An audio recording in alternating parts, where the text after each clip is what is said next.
Any views or opinions expressed in this podcast are strictly the views or opinions of the presenter. Nothing in here is the view of the firms, corporations, financial entities that anybody represents. Nothing expressed here is a view of any regulator or semi-regulatory agency.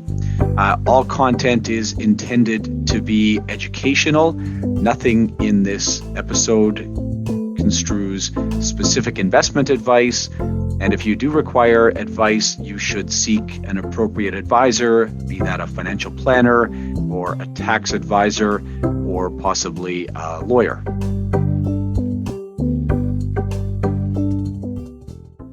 Welcome back to the CE Drive podcast. This is Jason Watt.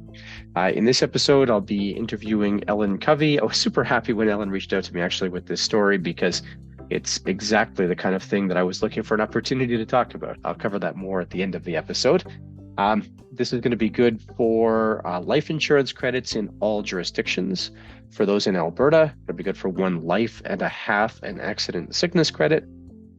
It'll be good for a financial planning credit from FD Canada, a professional development credit from IIROC, and a retirement planning credit from MFDA. And we're going to roll right into the episode here. Before I do, I just want to cover off our objects. And the object is my IIROC card. I don't know if I get in trouble for showing a little USB, whatever. This is the City of Edmonton's regional transit card. It's like a Presto card for those in Toronto. It's like a tap on, tap off thing. Pretty nice. I don't take the train every day, so I don't buy a pass, but I like to take the train/bus when I come to the office.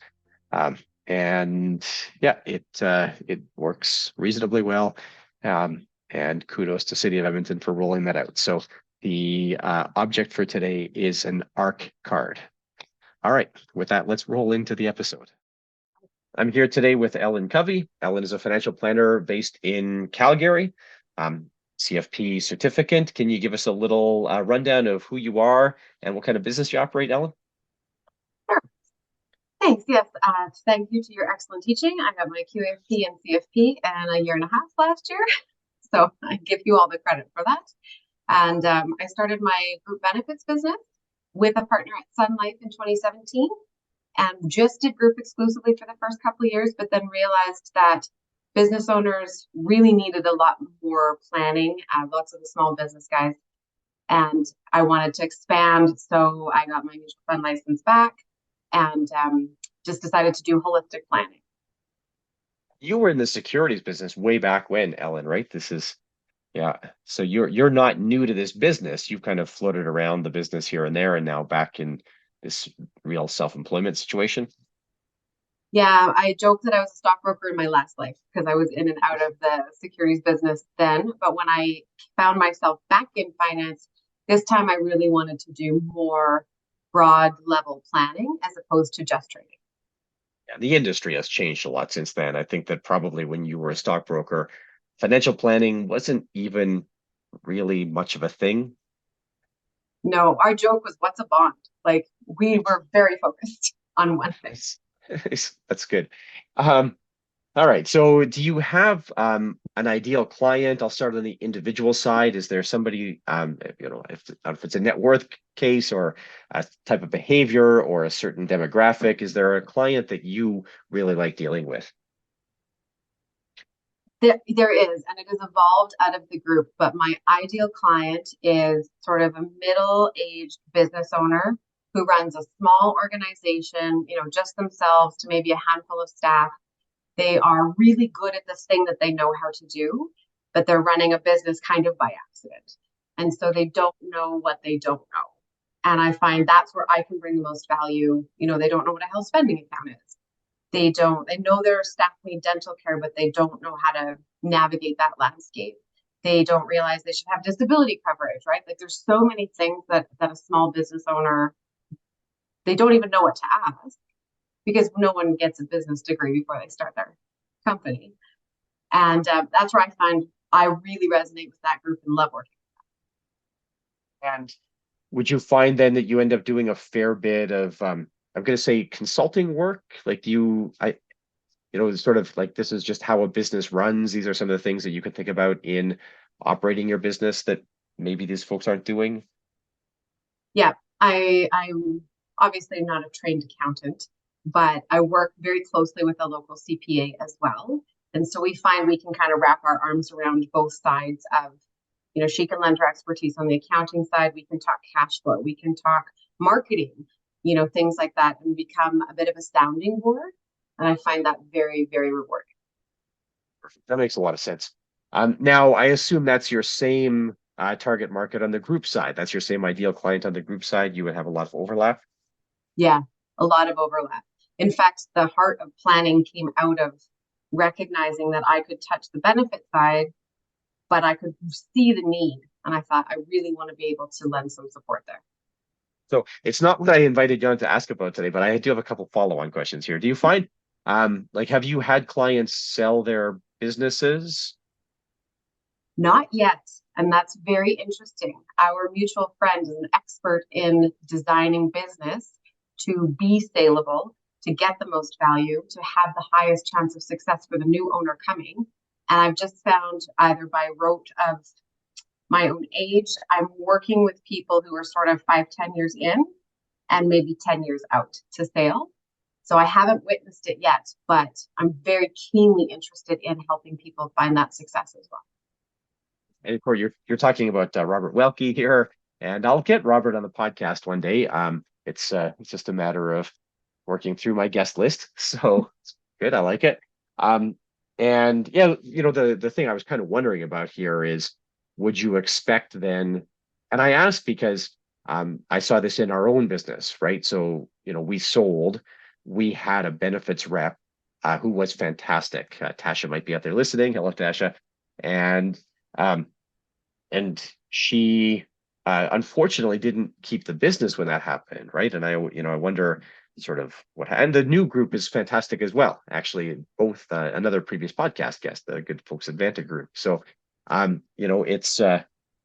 it's something that I was wondering, like if you're building that way and you're doing some exit planning, is there some, I don't want to say risk because that's not the right way to look at it, I think, but you're going to have clients there that when they sell to bigger entities that you don't necessarily get to keep the benefits business, right?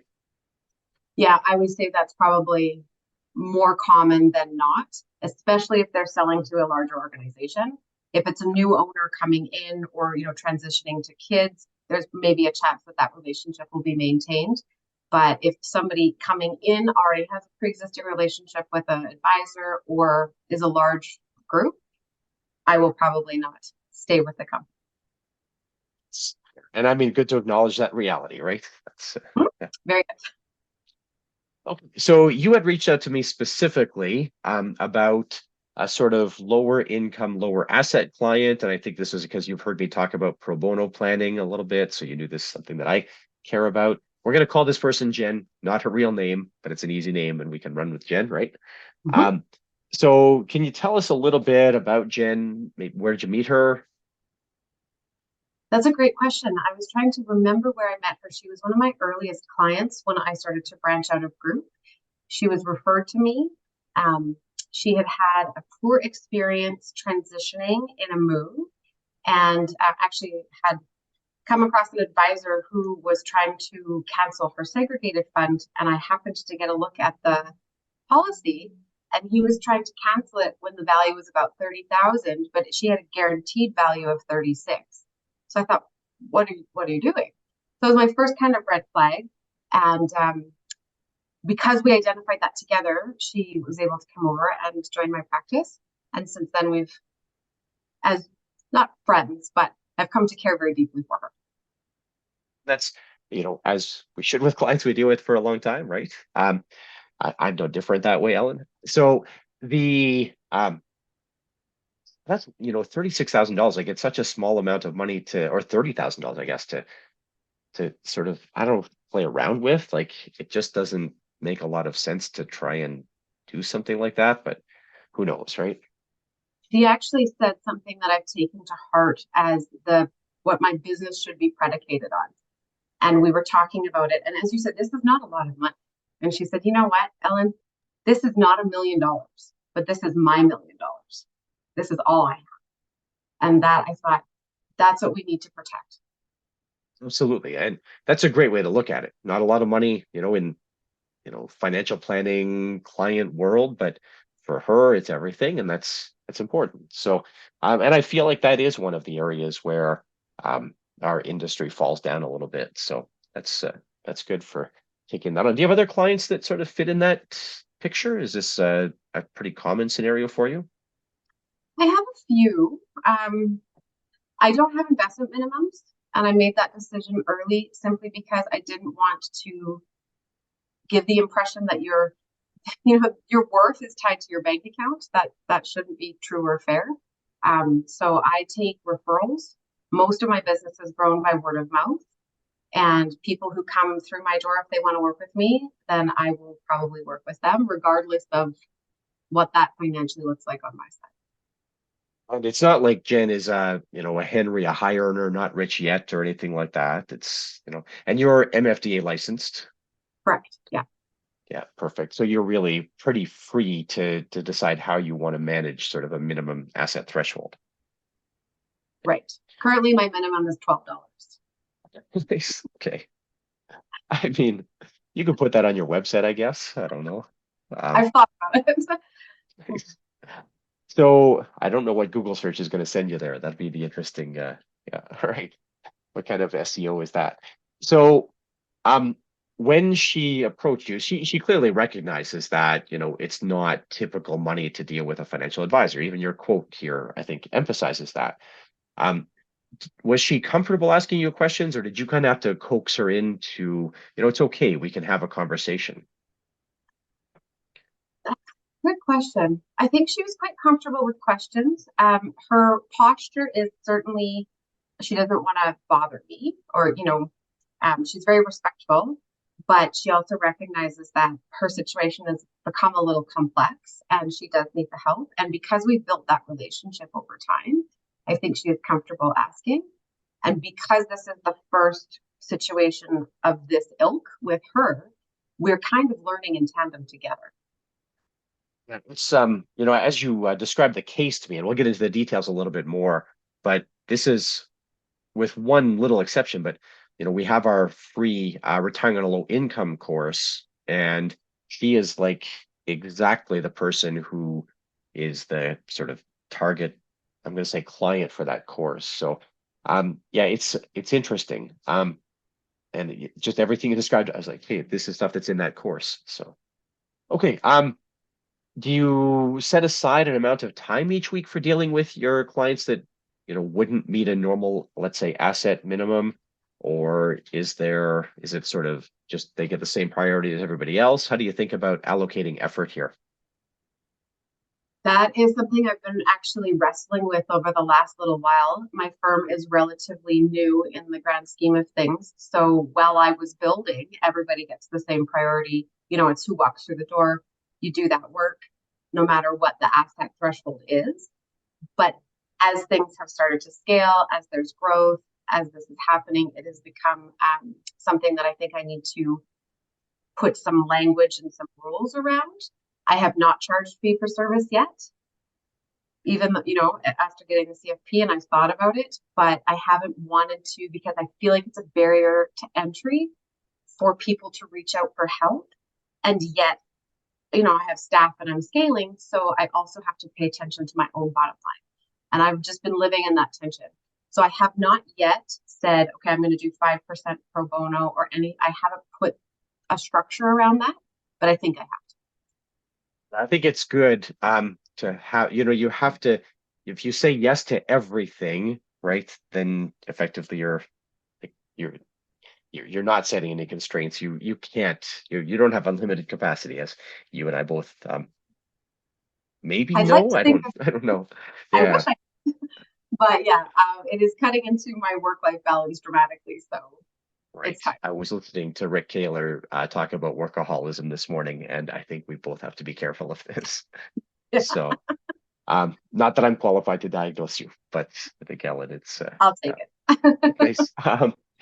So the yeah, and I think like the so there's sort of the like MFDA assets under management, like traditional way of billing there. And then you could be doing fee only or advice only planning, but that's not going to work for a client. Like she doesn't have money to pay you to do a financial plan anyway. So yeah, the pro bono model is really probably the only way that somebody like this gets advice. Now, I'm going to say I know there are some credit unions that are going to take on some clients like this, and that's something that um, I think they're already sort of living some of that pro bono pledge, but I'd love to see that across the industry, like the 5% pro bono thing or something like that. So, I um, love.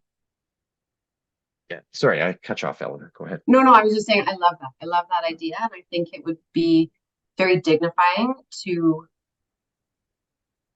everybody. It's democratizing good financial advice, and to be honest, it is an excellent learning experience for a planner, right? If you only focus on one element, this stuff maybe falls off your radar. So I think it's very, very good and robust to think about.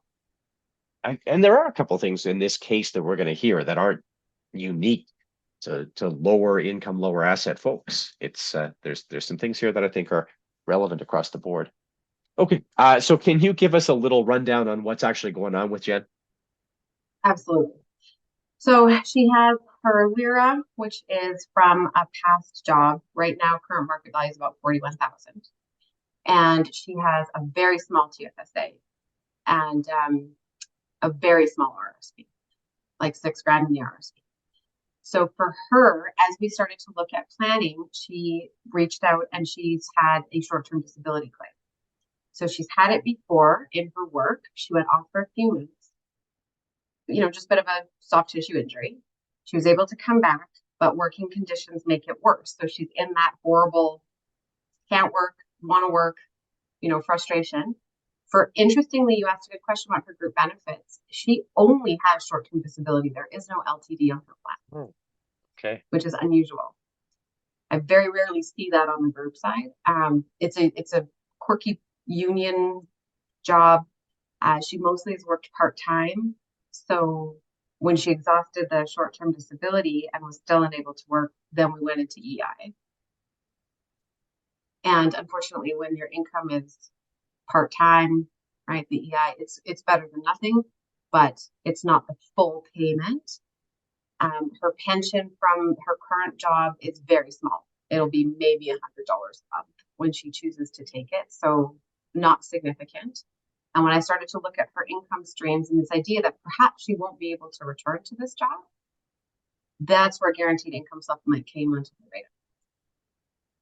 So I have so many questions. So first off, how many times did you read the benefits booklet before you came to terms with the idea that there was no long-term disability there?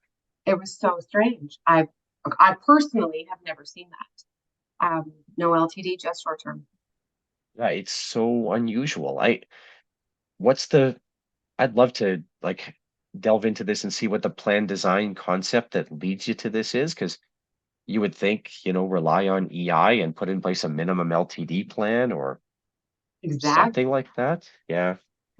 Very strange. And Yeah. as we've seen, not particularly helpful when your disability is ongoing. Yeah. That's it's almost one where it'd be better if she could go back to work just long enough to, requalify and then what an odd thing. Mm-hmm. And then the pension, and we didn't talk about this at all, so I might catch you flat-footed here, but did you look at taking commuted value? I'm not sure if that's an option. The documents that she had shown me were simply her forecast of her monthly income if she took it at 62, 64, 65. If he hasn't started the pension benefit yet? No shit. Okay. So yeah, that's worth looking into. Yeah, It wasn't, I mean, it didn't seem to be something that she had considered, but yeah, it's a tough one. There's a whole, as we're going to see, with the GIS probably being a fairly dominant part of her financial life, there is a potential question there. I don't know. This is where the modeling gets tricky. Um, okay, and I should have asked you that question before.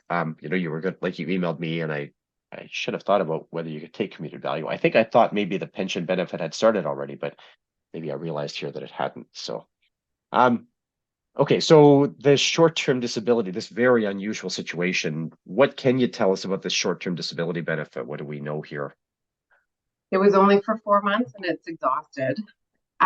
So she had been on it, then returned to work, put in her time, and then had actually taken quite a fall in the fall. She took a spill and ended up with a concussion. And so it was not the same injury, it was something new. Went back on short term, exhausted that, but was not able to return to work. So that's when she went to ER. And so now she's collecting EI? Interesting. Yeah, Okay. Unemployment benefits from EI, regular benefits. regular benefits for disability or for sickness, but they Okay. end in the end of August. They're done. Right. It's the 26-week benefit. And then after that runs out, she has no scheduled income. Correct. Okay. So that's where, and has she applied for a CPP disability? She has applied. Hope she's got her fingers and toes and everything crossed that she will get that, of course, because of the impact to her regular CPP. Yeah. She has not yet applied for the disability tax credit, simply because in unpacking this with her doctor, when I suggested that she apply for it, unpacking that with her doctor, there's perhaps an opportunity to go back further. It's not just these last couple of injuries. There's another underlying health issue. So she may be able to go back for full 10 years. And there's so much going on here now with the disability tax credit, right? I don't know if you've seen this. The application process has been greatly simplified. This is another future podcast guest, actually. So, Oh, benefits yeah, too? Are you going to interview I'm them? gonna, I'm gonna get some combination of Christine and Wayne on the call here. So, yeah, I have been sending that to literally everybody I know that I think would perhaps be eligible, simply because it's facilitating. Just a quick sidebar. I had another conversation with a fellow. He's a type 1 diabetic, has been his whole life, manages it very carefully with diet and exercise, and his doctor won't apply for the DTC because he's not sick enough. right. I'm like, Which is, that's frustrating. yeah, that's aggravating when the medical professional won't play the game. That's Well, so, eh, yeah.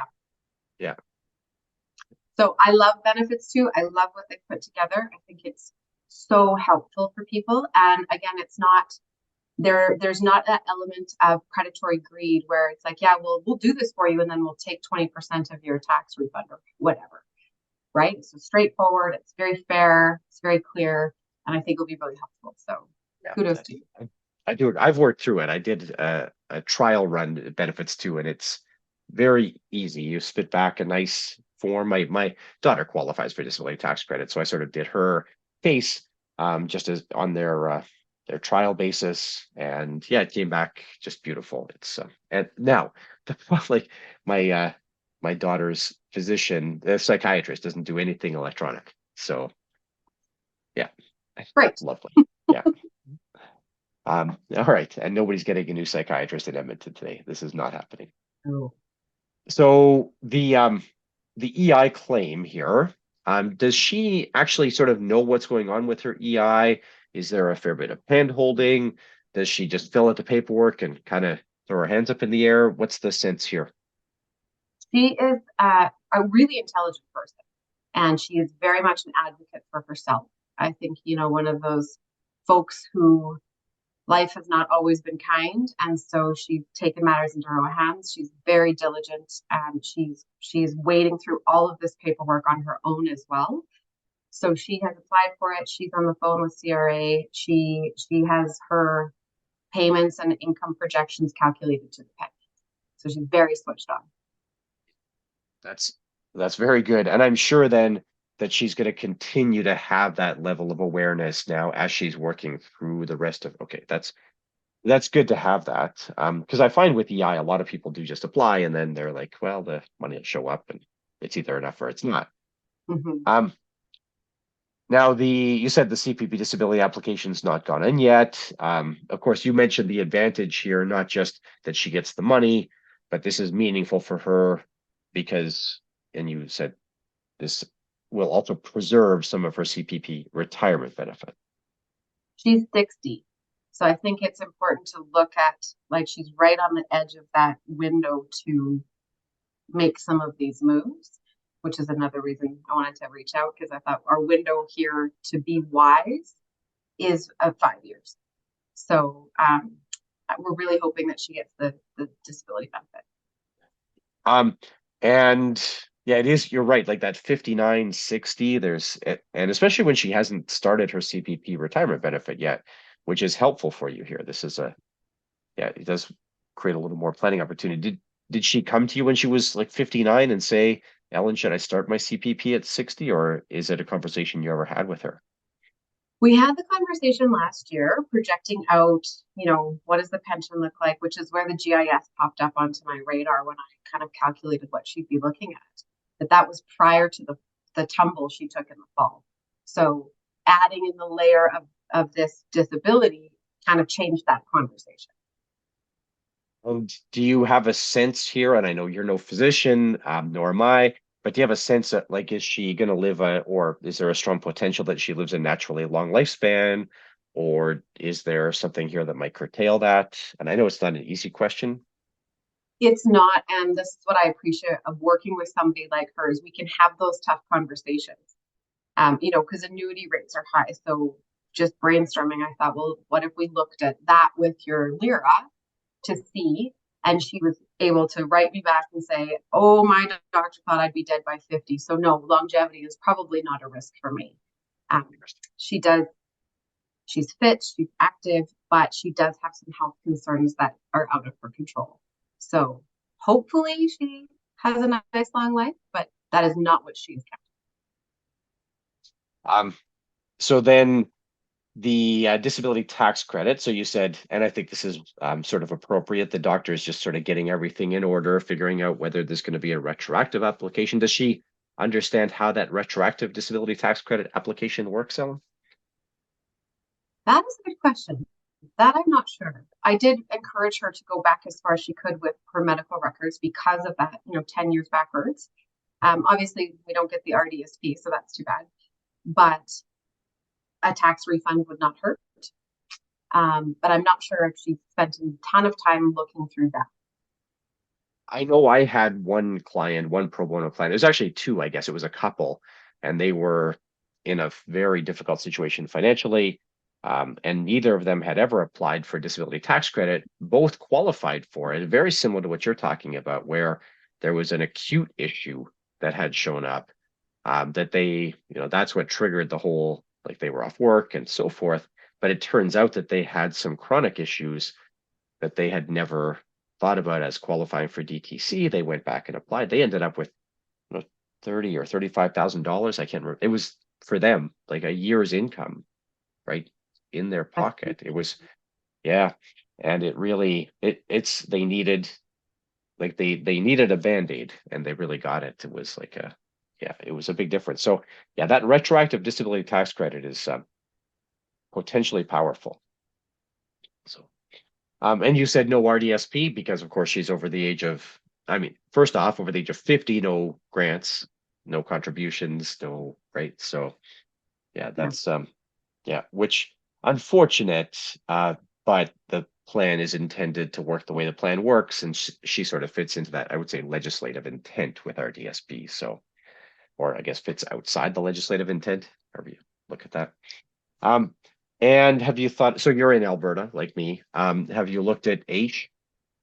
We did, and actually, that was really helpful guidance to know how much she could make, because I actually thought that she was going to maybe make too much and not qualify, but we suggested that she apply anyway. And then you provided some feedback that you can actually make up to 42,000, which is quite a bit higher than I thought.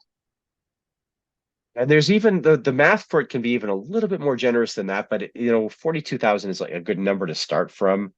And it depends what other source of income you have, because some stuff is a full clawback against AISH and some stuff is a partial clawback. It actually gets quite complicated.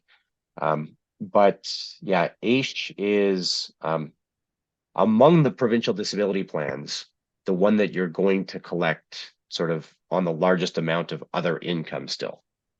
Right. So if you were in Ontario, this would be a non-starter. If you were in Saskatchewan or BC, this would be a non-starter. One of the curious things I find about this, and I don't think this is an issue for your client, but it can, like, my daughter's on AISH, and her biological father lives in BC, and she'd love to go live with her biological father, um, but she can't. She can't. Yeah, because if she moves to BC, the program there would cut off. She'd lose her only source of income. It's not really viable. So yeah, Um, it's it's a weird I don't know. It's like a whatever, a mobility handcuff, right? Now maybe this new Canada Disability Benefit shows up, and have you paid attention to this thing at all, Ellen? Like, it has drifted across my radar. Because I am interested in the disability space, because again, I feel like that's an underserved space. But I haven't done a deep dive. no, and nor, I mean, there's no deep dive to do. This is the thing, is that the it just went to Senate, and the Senate committee came back with some kind of weird recommendations to base, I don't know if you saw this or not, to kind of force insurers to look at the offsets a certain way, but that's probably not going to fly. So I don't know.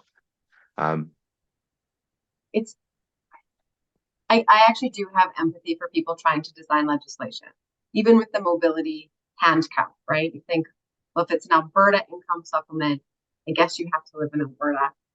I guess we can't factor in everybody's particular nuanced situation. And there are competing interests, certainly, between the insurers and CPP disability. I have another client who was awarded CPP disability, but she's on long-term disability with her company. Thank God she had it. It will save her life. But they had to, yeah, as soon as she got CPP disability, she actually had to return some of the money to her insurance company, which you think is interesting, right? that's a challenging one, and I know everybody always thinks that they're being treated unfairly when that happens, and there probably is some truth to that, but it's sort of how it's supposed to work, right? It is, yeah, it's a complex landscape to try to make rules for. So, as frustrating as some of them are, I understand there has to be structure around. That's it, right? We just can't give away everybody all the money that they need all the time, right? So, Oh, and um, age was another point, because she does have, a small health and dental plan on her group benefits. If she does end up terminating her position, then AISH will provide a little bit of coverage there. So that's important for her as well. that's true. Yeah, AISH puts you into a situation where there's a basic amount of health and dental coverage, but it's better than what you'd have without it. It can make a big difference. Yeah. Okay, so now she has this modest RSP and LIRA, I guess small RSP and modest LIRA. Have you thought about how you're going to manage those? We were thinking it would make sense to certainly eliminate the RSP and put it into a TFSA and just get it off the table and out of the road, especially if she is on disability. So the math we've been doing is, how much is she actually going to make in 2023? Is she going to leave her position? What does 2024 look like? Do we take part now, part later, just to minimize the tax issue? It's not a lot, but, every dollar counts. And then with the LIRA, yeah, the 50% unlocking, we want to try to get them out of those buckets and into the TFSA bucket to the best of our ability, so it does not impact things like Asian GIS. Especially if you get it done before 65, then your TFSA doesn't create any offset against GIS, whereas your minimum lift withdrawals would. So Exactly. yeah, that's so the what about asset allocation? What do you do around actually investing in a situation like this? Ironically, because she is quite an intelligent person and has a lot of business savvy, she has more of a medium risk profile. She wanted to be fairly aggressively invested. We have benefited from that over the last, well, excluding 2022. So she is well diversified. She would still probably look like a more of a balanced portfolio, but she had more of an appetite for equities than I first assumed. But now, today, especially post concussion, we're getting much more conservative. That You also don't conversation. know. Yeah, you're going to have liquidity needs at some point here. Yeah. Yeah. Concussions too. This is a tough one. Concussions. I feel all the empathy in the world for people who end up with concussions because it's such a like outside of your control situation. Right. And Yeah. still so, I mean, there's so many, you and I could both fall and get concussions and we could present completely differently. Um, I know it's a frustrating thing, especially for someone of high intellect who like sometimes I'm just foggy, like, it's frustrating, or maybe there's little memory gaps that weren't there before. Um, so I have tremendous empathy. And hopefully she heals up beautifully. It can happen. People do recover from concussions. Now, what about modeling here? You sent me over your Excel that you had done, which I thought was a really nice Excel. It was sort of you were pretty. I don't want to say simple. But you laid out like 1 year's income in sort of Plan A, 1 year's income in Plan B, 1 year's income. I think three options. I can't remember, two or three Yeah, we options, but were trying yeah. to, again, because it started in the conversation last year. When do I quit? When do I take CPP? Do I take it at 60? Do I, So I just sort of used those numbers and then extrapolated out the new information. And I wanted to keep it clear. The goal of that was really to say, where are we at with the GIS? What do we have to do to make sure that we are not accidentally over that? Because I have a client who literally with her CPP, OAS, and her small pension, she makes an extra $150 and doesn't qualify for GIS. And it's so frustrating. Yeah. And yeah, you don't want to end up in that situation. I'm with you. So the I know you used Excel here. Did you run anything in I don't know what financial planning software you use. I don't know if you want to talk about that, but was there any utility in using your financial planning software here? I generally use Razor, and I have to confess I probably underutilize it for what it can do. But with this one, because we were sort of calculating down to the penny, I just felt more comfortable hammering it out in Excel. And it's like that current year problem, right? You're not like, and I get why you did it that way. At some point, you're going to have to look at, what happens between 65 and 70 and what happens from 70 on and whatever. But yeah, I get the sort of challenge there is you need a little more fidelity for like right now. Yeah, I thought this is going to serve our purposes for this finite window of time, and then we can, when we make some of those decisions. And I think, as I shared, what I find tricky about this is that this piece impacts this piece, which impacts this piece, so it's not linear. Will she get CPPD or not? Will she get the disability tax credit or not? Everything impacts your planning ability. So being able to kind of hammer it out and just use Excel tangibly, for me, that was the quickest, fastest way to get to that. But yes, planning software should make life easier, right? So what do you think is important for her to understand? Like I get why you laid out the current year's income. How much does she have to know about like that, 60 to 65, 65 to 70, 71 and on? She's a planner. So I have my spreadsheet that I've been working on, and she just yesterday shared the spreadsheet she's been working on, and it is her whole budget. So she wants to know to the dollar what she can expect. There are no surprises. We are not winging it. Okay. She really needs to understand what the impact of our decisions are. So yeah, if we can get stuff into her TFSA, protect that GIS, she wants to know to the penny what she's going to bring in. And then I assume then that she has a really good approach to also budgeting her spending. Is that true? She's very, very frugal, very careful. Yeah, she's actually just on a budgeting side. She's your ideal client. She's perfection. Does not overspend. Okay. And then, so let's say that the plan you present gets her like $100 more income a month than what she's budgeting for right now, just to choose an amount. What do you think that would she spend that $100 or would she sock it away? what do you think would happen there?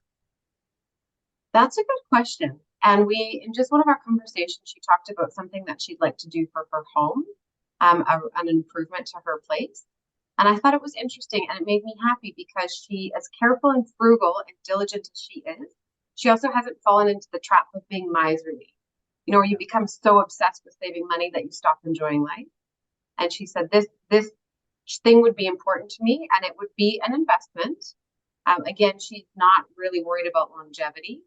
And she just thought, this is something I want to do, and I would like to spend some funds on this. And I thought, you've got a really good balance of, I'm living within my means, but I'm not going to end up being miserable for the rest of my life. That is nice because as the planner for you, right, as the financial planner, it gives you a little bit of, I'm going to say, motivation to, help her get everything right. And if you can come back with a good set of numbers for her, where like whatever, if this thing's going to cost her $10,000, that maybe that comes as part of the Lira unlock or whatever, right? Yeah. Yeah, that's interesting. And you're right. It's a little bit aggravating sometimes where people don't have realistic things that they would like to spend their money on. So Right. I mean, we have to live life. And so I think as Canadians, we know we love to finance everything and we probably live a little too largesse in terms of the debt load that we carry, but you don't want to end up dying with a big, huge bank account and you haven't, you know, bought yourself a coffee or any of those things. it doesn't sound like she's had any problems with debt, or at least not recently. Hates debt. Right. She pays for So everything. I I feel a little bit maybe intrusive asking this question, Ellen, but she's like 60-ish. She's got minimal assets. This disability clearly has not helped anything, and it sounds like she hasn't ever worked at maybe, or at least recently worked at sort of high-paying jobs. Um, can you talk about, and again, I don't know how much of her history you know or how much you can share, but can you talk about what kind of lands somebody in this situation where they're, you know, fighting to make the most of a rough situation like this? Yeah, especially because she's so bright. I think she started off life as we all do with bright-eyed and bushy-tailed. She worked in, I'd say, traditionally more blue-collar industries, construction, things like that, oil and gas. So she had the ability to earn a higher income. And then I think a divorce is very, very expensive and very difficult. And hers was a bit fractious. So, for what I understand, she took her kids and walked out with nothing. So, she ended up having to rebuild her life from scratch. And as a single mom, that's tough. I don't care how much money you make, that is tough. So, she has plugged away. Obviously, I'm sure that's where some of her financial diligence and stewardship came in to play from. So she's been careful, but I think she was suffered a major financial setback and has just clawed her way back. That is a tough one where people sort of sacrifice everything to, you know, to not continue to be in a bad relationship, and maybe who knows whatever the kids were exposed to, but to, give the kids the upbringing you want them to have. Yeah, that's okay. And I knew that there had been a marital breakdown in there. I wasn't sure how material that was, but it's such a common thing to see as the like that backbreaking decision for your financial life, right? Well, and some marital breakdown, there's child support, there's spousal support, there's half the pension, all those things. I think she left with what was in her pocket. So when you start from zero, it's a long way to climb back. And you see it quite, like, I don't know if she would have been entitled to any of that stuff. It probably, but you see it so often, especially divorces like 20 and 30 years ago, where people just didn't necessarily fight for it. Maintenance enforcement was not as robust as it is today. Um, yeah, absolutely. So the government retirement benefits here, we touched on this a fair bit already. But I'm wondering if you can give a little rundown here, if there's anything we missed around. Uh, let's start with Canada Pension Plan as a retirement benefit. Anything there that is material to her that you think is worth noting that we haven't covered? Not particularly. I know that her initial last year, she wanted to take it early.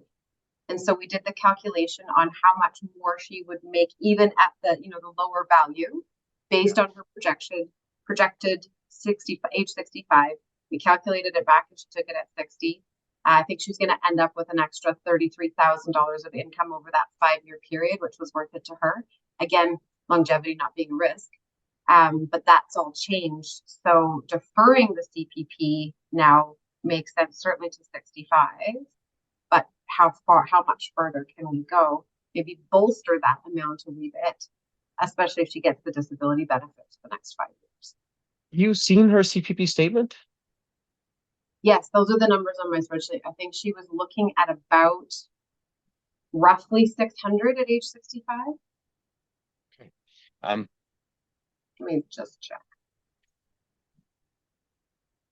Yeah, just between 650 and 700 was the projection from last year. And I do agree with the decision to defer, especially given that she might qualify for CPP disability. This makes it a bad decision to start CPP retirement early. So yeah. Old age security. So where does old age security fit in the picture here? So I guess we can't take it till 65. Can't get GIS without OAS.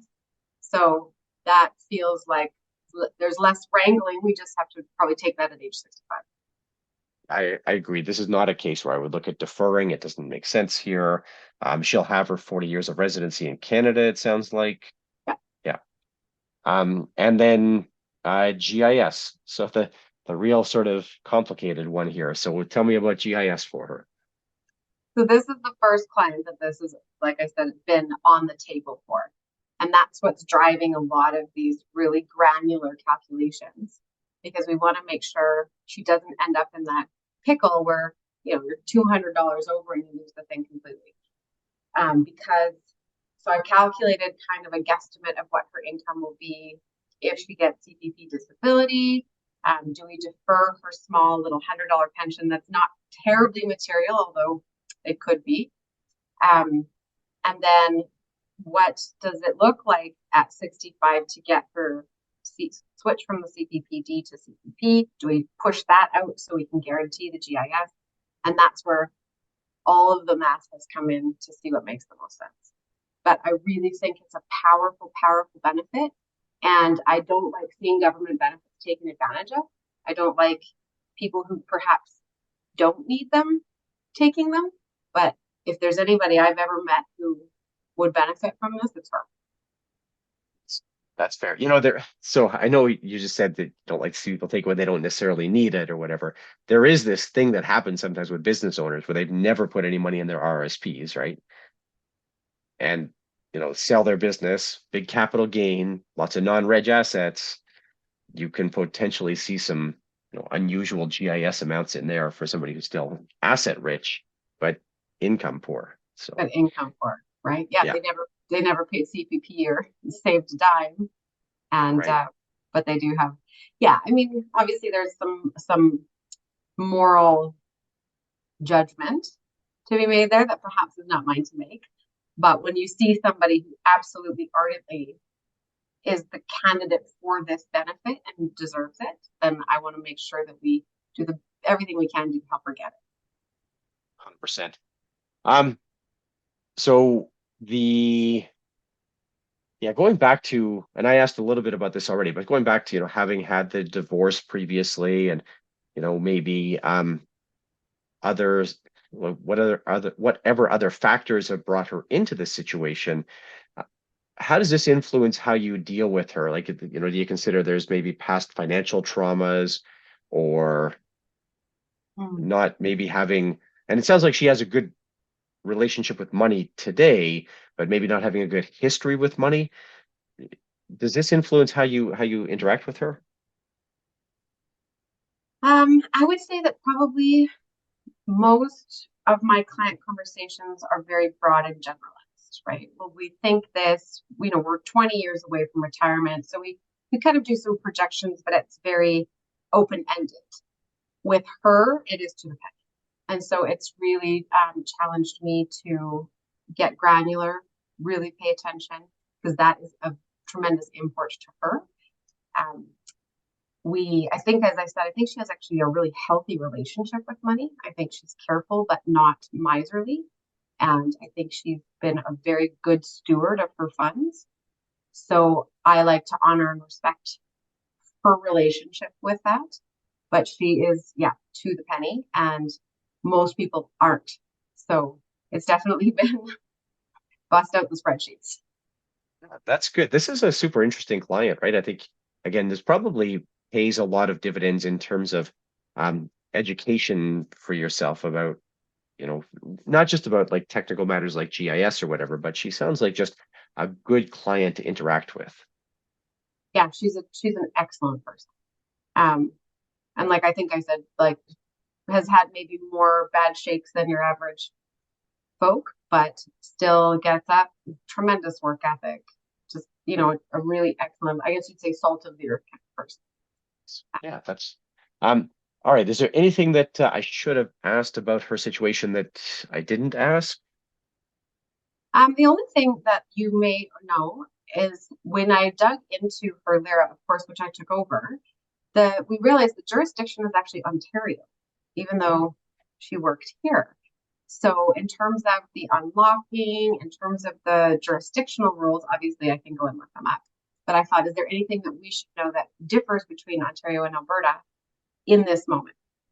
There is, and you're going to put me on the spot here, but Alberta's really good with small amounts unlocking. Yeah. So, normally what you would do in Alberta is you would do the 50% unlock, you would have half going to the RSP, and then you're left with, $20,000 ish. And your small amount, then you're going to trigger the small amounts.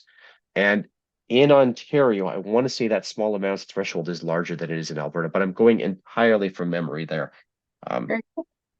Yeah, so that would be, yeah, that's curious that it's an Ontario jurisdiction. It is Um, curious.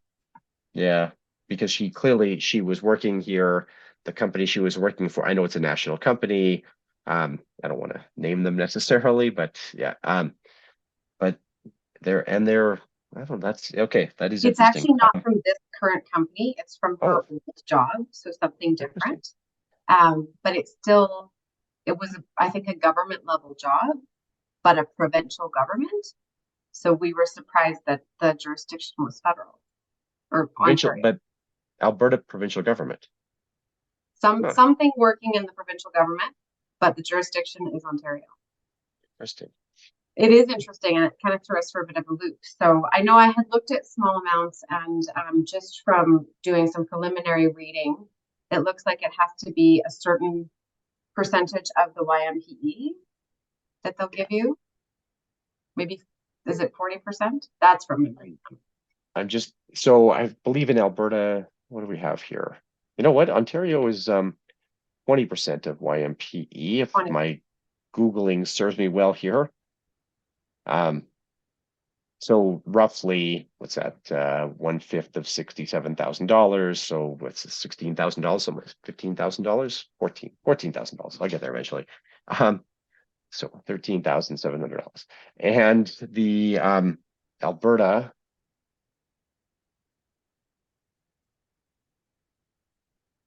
Maybe Alberta. Unlocking.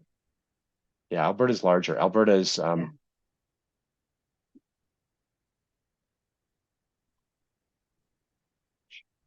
it depends how old you are. So but yeah, it's 26,640. I don't know what that's based on. This is interesting. 26,640 if you're over 65 in Alberta, and 13,320 if you're under. And then of course the other thing you can do is you can take a few years of income and then take your small amounts unlocking too, right? So it's not like a decision you have to make today. So the unlocking thing is interesting. And there are, like normally younger people I see where they're sort of playing around with that, but it's a a good question. So all right. And then you and I both listen to the Kitsis and Carl podcast. So I think Carl always says it, every financial planning question ultimately, am I going to be okay? So is she going to be okay? I think she's going to be okay. She has a small home. She has a paid for vehicle that's reliable. She is a steward of her finances. She's careful. She pays attention. The GIS would be, bring some life into her plan for that time period. But she does have her, decent amount of CPP. It's certainly not the minimum.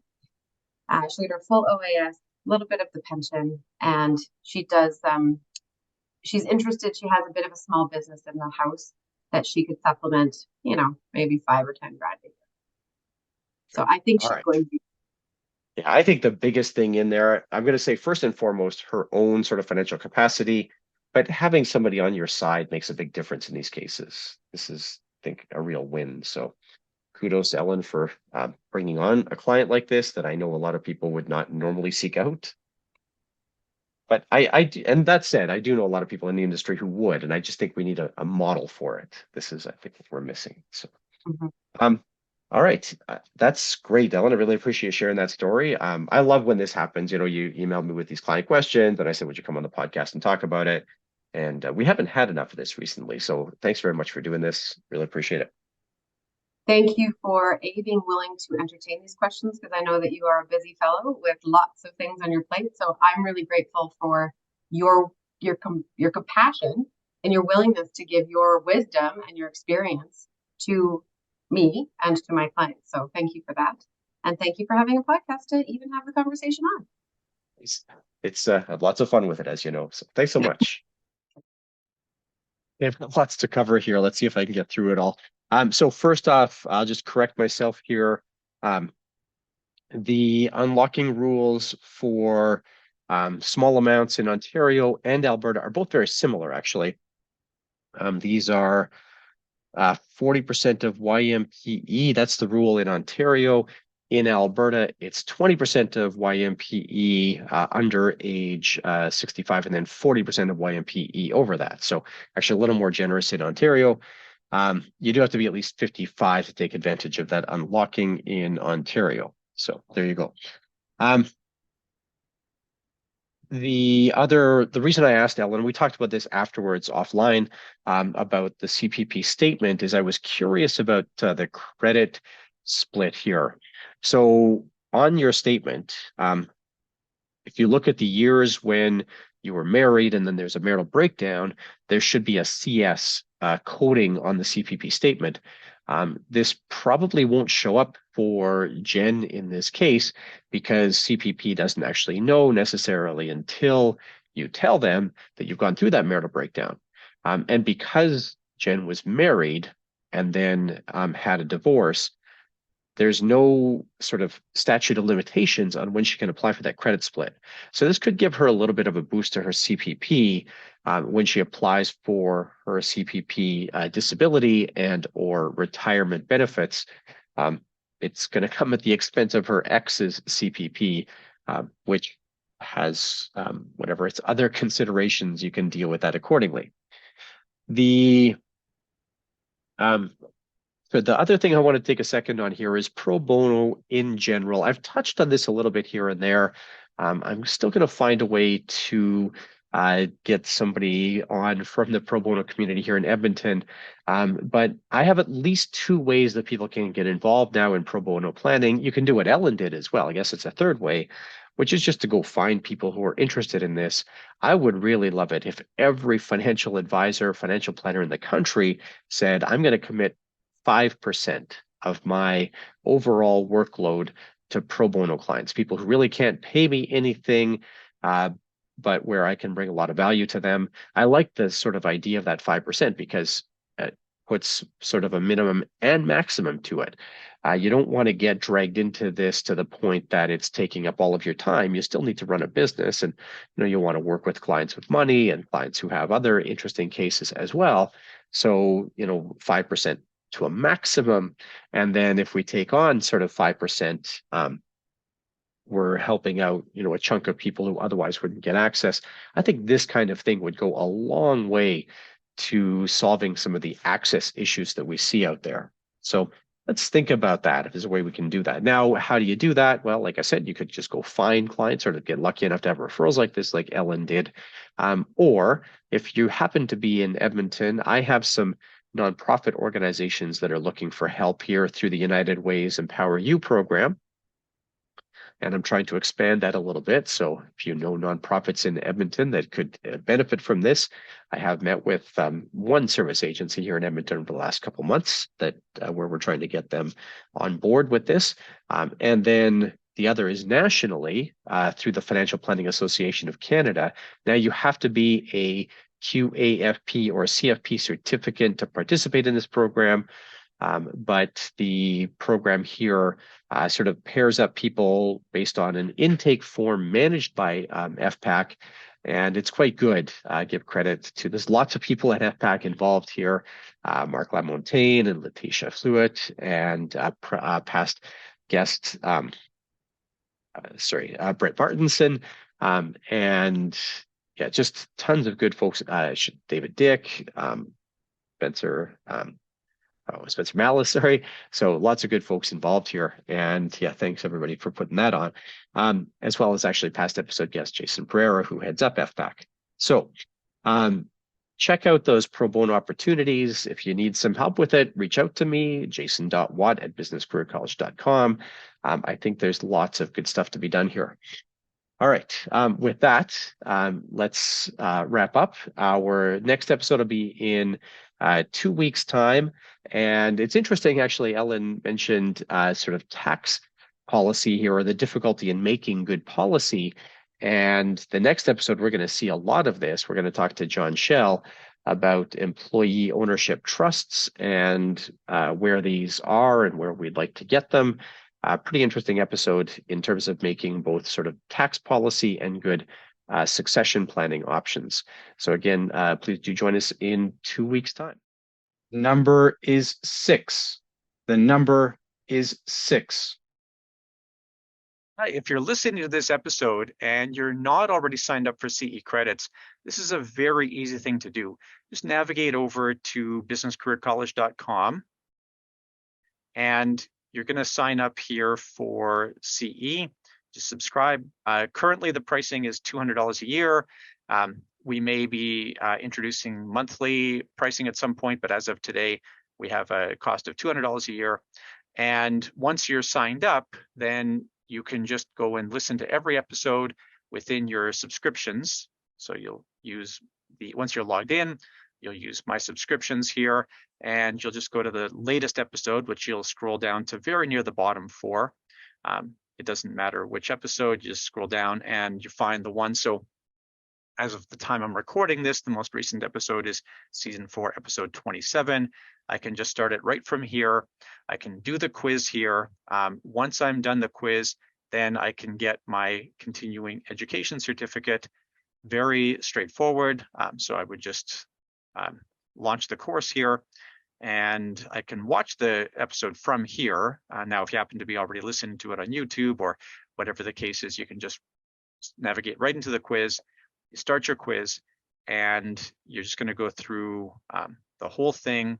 And then at the end of it, you'll be able to see your certifications. So we're going to bring up designing small group products. We bring this up and we click on wall certificate, and that's going to give me the CE certificate I need in order to maintain status wherever I happen to need CE credits. So I really do encourage, I know that out of our regular listeners, about 40% of you are listening to the episode for CE credits. That's about 60% who are listening out of general interest or whatever it is. And I really think this is an easy way to get your CE credits, $200 a year, pretty reasonable price. And as you can see from the certificate here, and as you hear me discuss at the beginning of the episode, we have a broad range of approvals for all of our courses. I'd like to thank Joe Tong. Joseph is our editor, both for video and audio content. And Joe does a lot of good work to make sure that these episodes look and sound good, despite my better efforts. I'd like to thank Maria Nguyen. Maria makes sure that the episodes all get approved for CE credits. Veronica Thibert does the quality assurance through that process. And then we have a strong marketing team that makes sure that all of our content gets out there so that people can find us and take advantage of the learning opportunity they might not have known about.